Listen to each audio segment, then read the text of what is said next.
Hello, Panthers. Welcome to Chat with Katt. Today we are here with Mr. Katt himself, and today he's going to be explaining to us what IPS is, or otherwise known as Individual Plans of Study.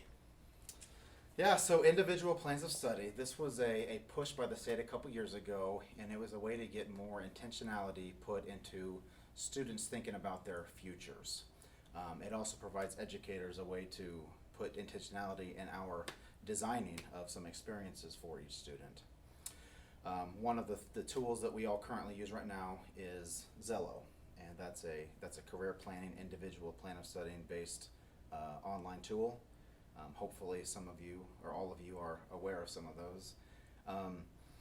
But honestly, what this plan of study is, it's a continuum of experiences, and I'll go all the way from 7th grade over here to even post high school graduation.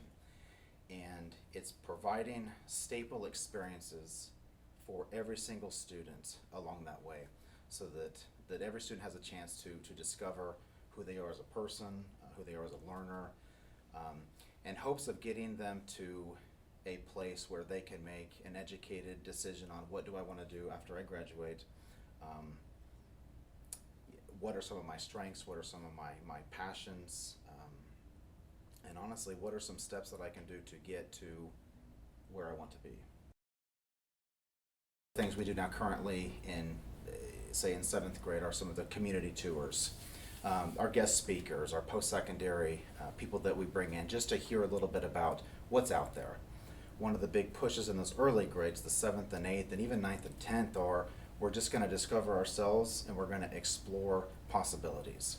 And as we move through the grades, particularly I would say sophomore, junior, and then senior, we start to be more specific about what we're getting into. Some of the more hands-on, if you're a CTE person out in the ag shop, these are your hands-on experiences. These are classes or opportunities that are going to get students certified in whatever they may be interested in.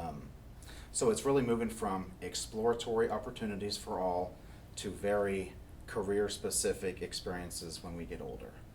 And ultimately, when we get there, when we get to graduation, we've had a solid foundation.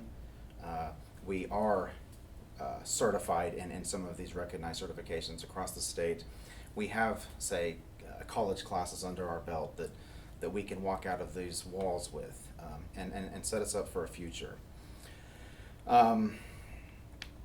And I would say it is our goal this year, throughout this year, to have a way to allow students to highlight everything they've done during that continuum or during their time with us from 7th grade all the way to 12th grade. Some sort of online portfolio that we're going to get figured out this year, and honestly give students a way to showcase or highlight what they've done these years. The neat thing about the plans of study, it really is in that intentionality. We really want to be, as educators and as a learning community, we want to be intentional about our planning so that each student may find out their purpose, may find out about themselves as individuals, find out about themselves as learners, and find out about themselves as leaders. Wow. Well, that's going to conclude Chat with Katt today. Thank you so much for coming on, sir. My pleasure. And we hope to see you again another time. Thank you.